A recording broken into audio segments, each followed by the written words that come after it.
नमस्कार विद्यार्थी मित्र, टार्गेट कॉम्पिटिटिव्ह एक्झाम या चॅनल तुमचं मनापासून स्वागत करीत आहे. आपण या चॅनलच्या माध्यमातून संगणक व माहिती तंत्रज्ञान या विषयाच्या अंतर्गत ज्या काही टेक्निकल टर्म्स येतात त्या अगदी सोप्या मराठी भाषेत समजून सांगण्याचा प्रयत्न करत असतो. आज याच अनुषंगानं ट्रान्समिशन जे काही डाटाचं एका कॉम्प्युटर थ्रू दुसऱ्या कॉम्प्युटरमध्ये केलं जातं त्याच्या ज्या काही मेथड्स आहेत, सिंक्रोनस आणि अनसिंक्रोनस मेथड, त्या देखील अगदी सोप्या भाषेत उदाहरणाच्या साहाय्यानं समजून घेऊया विथ प्रोफेसर बीज पॉझिटिव्ह वे.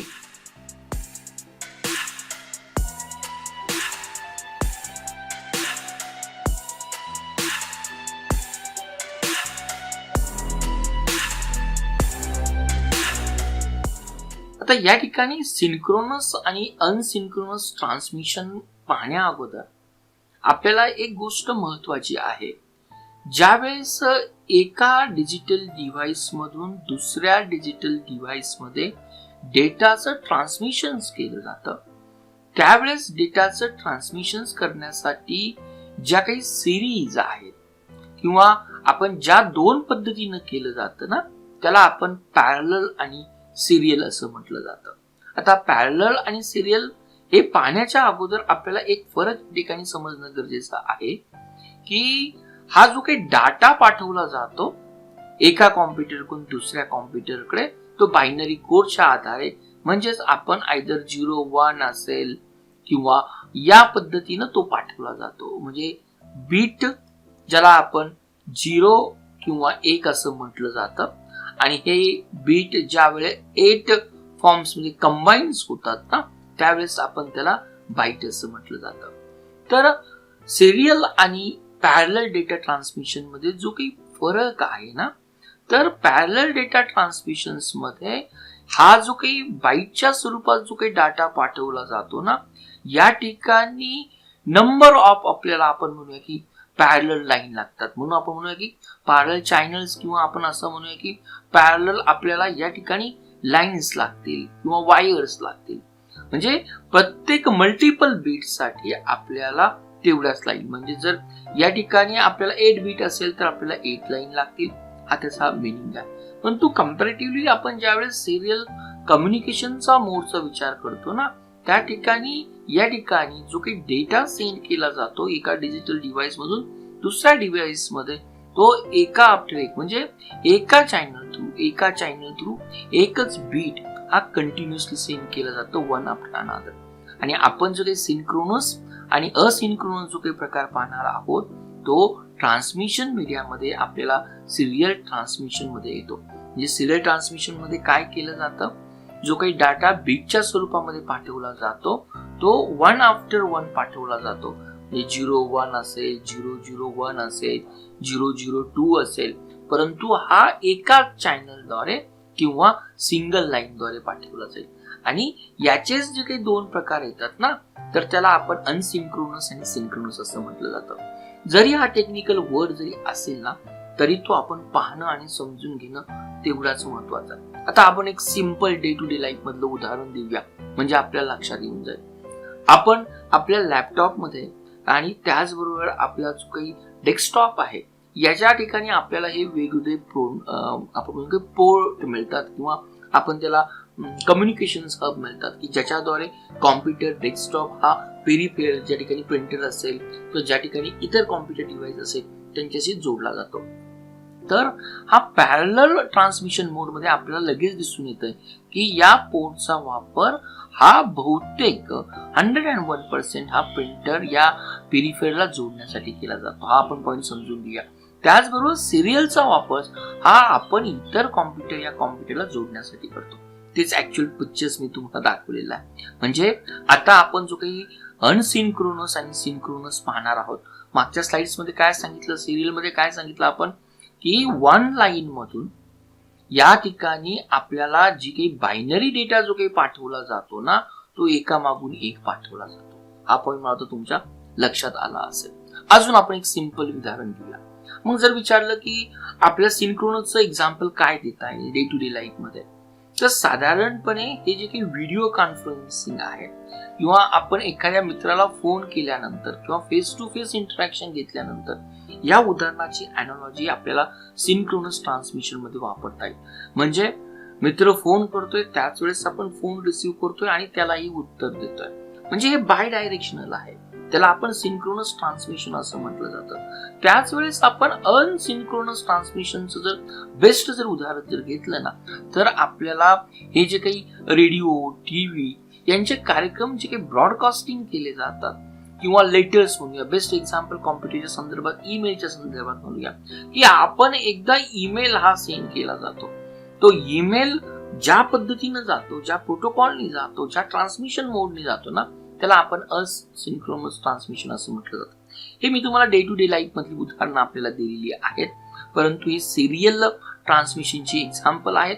हे आपण लक्षात घेऊया. आता आपण वन बाय वन पाहूया. म्हणजे आपल्याला सिंपल पद्धतीने हे आपल्याला सिंक्रोनस आणि असिंक्रोनस. सिंक्रोनस म्हणजे एकाच वेळेस घडणारं, असिंक्रोनस म्हणजे वेगवेगळ्या वेळेस घडणारं. हा फरक आपण मराठीमध्ये जर त्याचा शब्दाचा अर्थ जर घेतला ना तर माहितीचं प्रसारण हे एकाच वेळेस म्हणजे ज्या वेळेस एखादा सेंडर माहिती पाठवणारा आणि माहिती स्वीकार करणारा ज्याला आपण रिसिव्हर म्हणतो त्यांच्यामध्ये एकाच वेळेस जर घडत असेल ना तर आपण त्याला सिंक्रोनस असं म्हटलं जातं. अगदी समोरासमोरचं असलेले इंटरॅक्शन्स म्हणूया किंवा व्हिडिओ कॉन्फरन्सिंग म्हणूया, त्याचबरोबर आपण मित्रांशी चॅट रूम मध्ये गप्पा मारतोय, हे टेलिफोनिक कन्व्हर्सेशन याचे आपलं उदाहरण दिसून येतं. आणि असिंक्रोनस कन्व्हर्सेशन म्हणजे काय, जे एकाच वेळेस घडत नाही. याचं अजून आपण कॉम्प्युटरच्या भाषेमध्ये उत्तर जर दिलं तर लेटर. एखाद्या मित्राला आपण लेटर पाठवतो, नंतर त्याचं उत्तर येतं. ते लेटर त्याला कधी पोहोचेल आणि त्याचा पाठवण्याचा वेळ हा दोघांचा वेगळा वेगळा असतो. त्यालाच आपण टेक्निकल भाषेमध्ये अनसिंक्रोनस ट्रान्समिशन असं म्हटलं जातं. अजून थोडंसं आपण टेक्निकल अँगलनी जाऊया आणि सोप्या भाषेत आपण पाहूया. आता सिरियल ट्रान्समिशनचं मी तुम्हाला एक्झाम्पल दिलं की ही जी काही माहिती, डिजिटल माहिती जी काही पाठवली जाते ना बिटच्या स्वरूपामध्ये, ती एका मागून एक पाठवली जाते. आयदर ही सिंगल पाठवली जाईल किंवा आयदर ही एकत्र स्वरूपात पाठवली जाईल.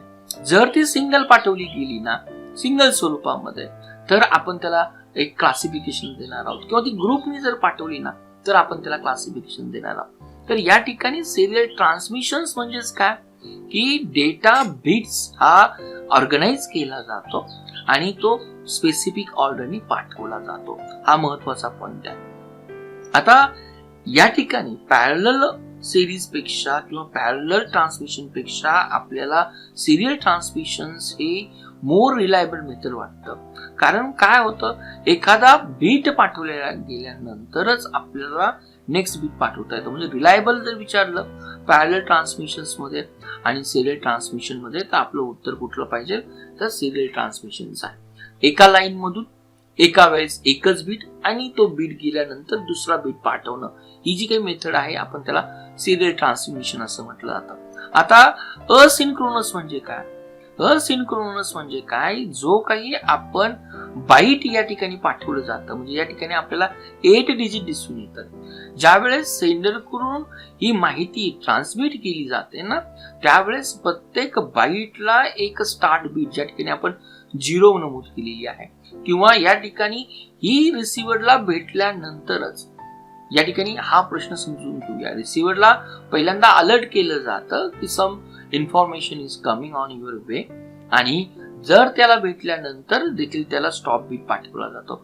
म्हणजे या ठिकाणी प्रत्येक बाईट मध्ये आपल्याला स्टार्ट बीट, स्टॉप बीट आणि हा गॅप दिलेला असतो. याच्यावरूनच आपल्याला समजतं की असिंक्रोनस मेथड मधून जर माहिती जर पाठवायची असेल तर ती एक थोडीशी टाइम कंझ्युमिंग आहे. स्लोली आपल्याला मेथड दिसून येते. हाच पॉइंट मी या ठिकाणी सांगण्याचा प्रयत्न केला, कारण या ठिकाणी सेंडर आणि रिसिव्हिंग मध्ये जो काही डेटा पाठवला जातो त्या डेटामध्ये आपल्याला काही गॅप्स दिसून येतो.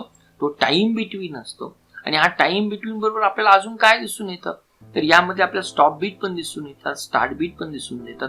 म्हणजे या ट्रान्समिशनचा वापर करून साधारणपणे आपण 80% माहिती ही पाठवली जाते. हा एक सर्वात महत्वाची गोष्ट आपण या ठिकाणी समजून घेऊया. मग आता असिंक्रोनस मेथडचा ज्यावेळेस आपण सिंक्रोनाइज एकाच वेळेस मेथडचे कंपॅरिझन करू ना त्यावेळेस आपल्याला या ठिकाणी दोन्ही सेंडर किंवा रिसिव्हर एकाच टाइमला ऑपरेट झाले पाहिजे किंवा त्या दृष्टीनं त्यांच्यामध्ये इंटरनल क्लॉकची ऍडजस्टमेंट असली पाहिजे, तो या ठिकाणी आपली प्रायमरी रिक्वायरमेंट या ठिकाणी असू शकत नाही.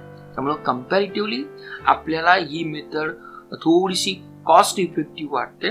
या मेथडचा हा आपण एक पाहूया की कॉस्ट इफेक्टिव्ह मेथडचा आहे, कारण आपल्याला या ठिकाणी क्लॉक जो काही आहे सिंक्रोनाइज करण्यासाठी याची आपल्याला या ठिकाणी गरज लागत नाही. म्हणजे सर्वात महत्वाचा पॉईंट या ठिकाणी असेल की ज्यावेळेस अनसिंक्रोनाइज मेथडचा वापर केला जातो ना, की कधीही आपण मेथड ही पाठवू शकतो. या ठिकाणी सेंडर आणि रिसिव्हर यांना सिंक्रोनाइज करावं लागत नाही. कम्पॅरेटिव्हली ही मेथड आपल्याला स्लोली दिसून येते. एक्झॅक्टली त्याच्या अपोजिट जर घेतली ना, तर या ठिकाणी कुठेही आपल्याला स्टार्ट बीट दिसत नाही, स्टॉप बीट दिसत नाही, कुठेही आपल्याला हा गॅप दिसत नाही. या ठिकाणी जे काही बाईटचे ग्रुप केले जातात ना, त्या ग्रुपला आपण फ्रेम संबोधलं जातं. म्हणजे ही माहिती फ्रेमच्या स्वरूपात सेंडरकडून रिसिव्हरकडे पाठवली जाते आणि ती सायमल्टेनियसली पाठवण्यासाठी या ठिकाणी आपल्याला इंटरनल मास्टर क्लॉक असतो. त्यामुळे ही कंटिन्युअस माहिती पाठवली जाते. आणि जर ही कंटिन्युअस जर माहिती जर पाठवली जात असेल तर one thing is very important, हिचा जो काही वेग असतो हा कम्पॅरेटिव्हली अनसिंक्रोनस पेक्षा फास्ट असतो. हा पॉइंट या ठिकाणी आपण समजून घेणं गरजेचं आहे. दुसरी, कम्पॅरेटिव्हली या ठिकाणी लेस एरर प्रोबॅबिलिटी असते, कारण ट्रान्समीटर आणि रिसिव्हर हा ऑलरेडी सिंकिंग केलेला असतो. त्यामुळं एरर या ठिकाणी कमी, फास्टर रेट असतो. फक्त या ठिकाणी प्रॉब्लेम का, ही थोडीशी कॉस्ट का, हिची कॉस्ट का, कारण आपल्याला सिंक्रोनाइज क्लॉक या ठिकाणी आपल्याला वापरावा लागतो. तर थोडक्यात आपण सिंक्रोनाइज सिरियल मेथड्स आपण पाहिली आणि याला आपण फुल डिप्लेक्स असं म्हटलं जातं. म्हणजे ज्यावेळी, कारण मी पहिलं जे काही उदाहरण दिले ना, की आपण ज्या वेळेस व्हिडिओ चॅट करतो किंवा चॅट रूम मध्ये बसतो किंवा मित्रांशी समोरासमोर बोलतो ना, हे सिंक्रोनाइज आहे. म्हणजे एकाच वेळेस आपण माहिती देतो, त्याचबरोबर त्या मित्राकडून देखील आपल्याला माहिती मिळते. दिस इज द वे. आणि हे सिंक्रोनाइज ट्रान्समिशन आपल्याला बाय डायरेक्शनल दिसून येतं. त्यालाच आपण फुल डुप्लेक्स असंही म्हटलं जातं. म्हणजे सेम टाइमला डाटा हा पाठवलाही जातो, सेम टाइमला आपला डाटा हा रिसिव्ह केला जातो. आणि या ठिकाणी सायमल्टेनियस साठी आपल्याला जी काही मेथड वापरावी लागते, मास्टर क्लॉक हा आपल्याला सिंक्रोनाइज करावा लागतो. या ठिकाणी त्याचा यूज केला जातो. सायमल्टेनियसली माहिती दोन्ही डायरेक्शनला पाठवली जाते, तो झाला. आता या व्यतिरिक्त आता आयसोक्रोनस म्हणजे काय? समजा आपण टीव्ही घेऊया. टीव्ही मध्ये जे काही आपल्याला जर प्रतिमा कंटिन्युअसली एका स्क्रीनने जर अचीव करायची असेल, म्हणजे टीव्ही पाहण्याची जर आपल्याला मजा जर यायची असेल ना, तर त्या इमेजेस ज्या काही आहेत त्या 30 इमेजेस पर सेकंदला टीव्ही जिथून ब्रॉडकास्ट केला जातो तिथून त्या रिलीज झाल्या पाहिजे. त्याच पद्धतीनं ज्याला काही रिसिव्ह केला जातो ना, त्याच पद्धतीने त्याला रिसिव्ह झाल्या पाहिजे, तरच आपल्याला टीव्ही, एचडी टीव्हीची मजा येईल. या दृष्टीनं जे काही आपल्याला ट्रान्समिशन लागतं ना, त्याला आपण आयसोक्रोनल सिरियल ट्रान्समिशन म्हटलं जातं. म्हणजे रिअल टाइम ऑडिओ आणि व्हिडिओ मधला सिंक्रोनसचा आपण मोर ऍडव्हान्स टाईप जर म्हटला ना, तर आपण त्याला आयसोक्रोनस असं म्हटलं जाईल. तर आयसोक्रोनस मध्ये काय केलं जातं की डेटा जो काही आपण फ्रेमच्या स्वरूपात किंवा स्क्रीनच्या स्वरूपात जो काही पाठवला जातो ना, तो कुठल्याही परिस्थितीमध्ये हा फिक्स रेटनेच असला पाहिजे. ही गोष्ट आपण या ठिकाणी समजून घेण्याचा प्रयत्न केला.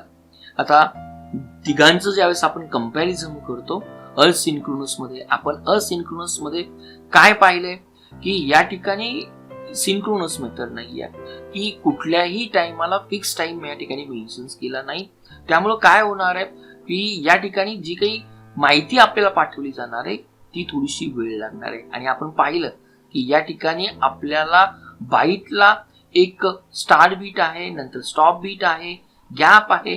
त्यामुळं ही जी काही माहिती पाठवली जाते ती स्लो स्वरूपाची आहे. आपण एक्झाम्पल कुठले दिले? ईमेलचं एक्झाम्पल दिलं, नंतर आपण लेटरचं एक्झाम्पल दिलं, नंतर आपण रेडिओचं एक्झाम्पल दिलं, टीव्हीचं एक्झाम्पल दिलं. म्हणजे याच्या थ्रू जी काही माहिती सेंडरकडून रिसिव्हरकडे पाठवली जाते ना, हा टाईप आपला अनसिंक्रोनस आहे. बस एक्झामच्या दृष्टीने आपल्याला हेच महत्वाचं आहे. एक्झामच्या दृष्टीने आपल्याला काय महत्वाचं आहे? ईमेलच्या द्वारे जी काही माहिती जर ट्रान्सफर केलं जातं तो कुठल्या प्रकारचं ट्रान्समिशन आहे? तर आपलं उत्तर काय पाहिजे? असिंक्रोनस आहे. असिंक्रोनस म्हणजे काय? की यामध्ये जी काही बीट्स आहे ते बीट्स आपण 8 बीटचा समुच्चय करून ज्याला बाईट म्हटलं जातं, ह्या बाईट मध्ये स्टार्ट बीट असतो, स्टॉप बीट असतो, गॅप असतो आणि कुठलेही सिंक्रोनायझेशन लागत नाही. आणि एक्झॅक्टली त्याच्या जर आपण जर केलं ना, तर आपण जो काही डेटा डिजिटल फॉर्म मध्ये पाठवतो त्या बाईट कंबाईन होऊन त्या फ्रेम तयार होतात आणि या ठिकाणी कुठलाही गॅप नाही, कुठलाही स्टार्ट बीट नाही, ऍट वन टाइम पाठवल्या जातात. म्हणून याला आपण सिंक्रोनस असं म्हटलं जातं. दुसरी महत्वाची आपल्या परीक्षेच्या दृष्टीने विचारलं जाईल की कुठली माहिती आहे, तर जसं आपण मेन्शन्स केलं हा कुठला प्रकार आहे, तर हा जो काही प्रकार आहे त्याला आपण फुल डुप्लेक्स बाय डायरेक्शनल म्हटलं जातं, एकाच वेळेस पाठवला जातो. एक्झाम्पल जर विचारली तर कुठली आहे की समोरासमोर ज्यावेळेस व्यक्ती बोलतात, हे डे टू डे जीवनातलं एक्झाम्पल असेल किंवा व्हिडिओ कॉन्फरन्सिंग असेल किंवा ज्यावेळेस आपण टेलिफोनिक कन्व्हर्सेशन करतो ते सिंक्रोनस आहे. म्हणजे प्रत्येकाचे सिंक्रोनस म्हटलं तर आपल्याला कुठलाही गॅप नाही, त्यामुळे फास्टच मिळेल. आणि दुसरं जे काही फिक्स रेटला टीव्हीच्या संदर्भात ब्रॉडकास्टिंग सेम रेटला आणि रिसिव्हर देखील सेम रेटला जर होत असेल तर ती टीव्ही पाहण्याची जी काही मजा येणार आहे. फिक्स रेट म्हणजे तो जो काही गॅप येतो फ्रेम मध्ये तो आपल्याला फिक्स गॅप असला पाहिजे, जेणेकरून ट्रान्समिशन किंवा ब्रॉडकास्टिंग आणि आपल्या रिसिव्हिंग ही एकाच वेळेस आपल्याला भेटून जाईल. तर थोडक्यात आपण हे जे काही एक्झाम्पल पाहिलं की आयसोक्रोनसचं टीव्हीच्या संदर्भात पाहिलं, परंतु आपला जो काही उद्देश होता तो असिंक्रोनस होता आणि सिंक्रोनस होता. बेस्ट वे एक्झाम्पलच्या थ्रू जर तुम्ही समजलं की असिंक्रोनस ट्रान्समिशन कुठलं आहे, तर ईमेल हे आपलं कॉम्प्युटरच्या संदर्भातलं बेस्ट एक्झाम्पल, एवढं जरी लक्षात ठेवलं तरी चालेल. आणि सिंक्रोनचं एक्झाम्पल कुठलं आहे तर टेलिफोनिक कन्व्हर्जन. ज्यावेळेस मी तीनदा पॉईंट या व्हिडिओमध्ये रिपीट करतो ना, त्यावेळेस ती समजून घ्या की एक्झामला हे पॉईंट आलेले आहेत किंवा त्यावर आपल्याला आधारित प्रश्न विचारलेले आहेत. आता असिंक्रोनस मध्ये कशा पद्धतीने पाठवलं जातं की आपण सिंक्रोनस मध्ये काय पाठवलं जातं, हे जे काही आहेत नंबर ऑफ बाईट म्हणजे 8 बीट एकत्र येऊन त्यांची आपल्याला फ्रेम तयार होत आहे, मल्टिपल बाईट्स पाठवले जातात. परंतु याच्यामध्ये जो काही डाटा ऍट वन टाइम पाठवला जातो ना, हा आपण एका बाईटच्या स्वरूपात त्याला स्टार्ट बीट एंड बीट लावून पाठवला जातो. या ठिकाणी yes start beat stop beat वापरले जातात. गॅप असतो का, येस याच्यामध्ये गॅप असतो. कम्पॅरेटिव्हली याच्यामध्ये गॅप आपल्याला दिसत नाही, नॉट प्रेझेंट असतो. आणि सर्वात फास्ट स्पीड जर कोणाचा असेल तर आपल्याला हा फास्ट स्पीड याचा दिसून येतो. आणि सायमल्टेनियस असल्यामुळे या ठिकाणी जी काही कॉस्टिंग असते ती हाय असते आणि डेटा ट्रान्समिशन स्पीड हा डेफिनेटली स्लो असतो, कारण या ठिकाणी आपला नॉन सिंक्रोनस लागतं आणि कॉस्ट इफेक्टिव्ह आपल्याला या ठिकाणी दिसून येतो. तर विद्यार्थी मित्रांनो, मला वाटतं आपण असिंक्रोनस आणि सिंक्रोनस आपण स्पर्धा परीक्षेच्या अँगलने पाहण्याचा प्रयत्न केला असेल आणि तुम्हाला डे टू डे लाईफ मधलं एक जरी याचं एक्झाम्पल जरी सांगता आलं ना, तरी हा व्हिडिओचा उद्देश आपला निश्चितच सफल होईल.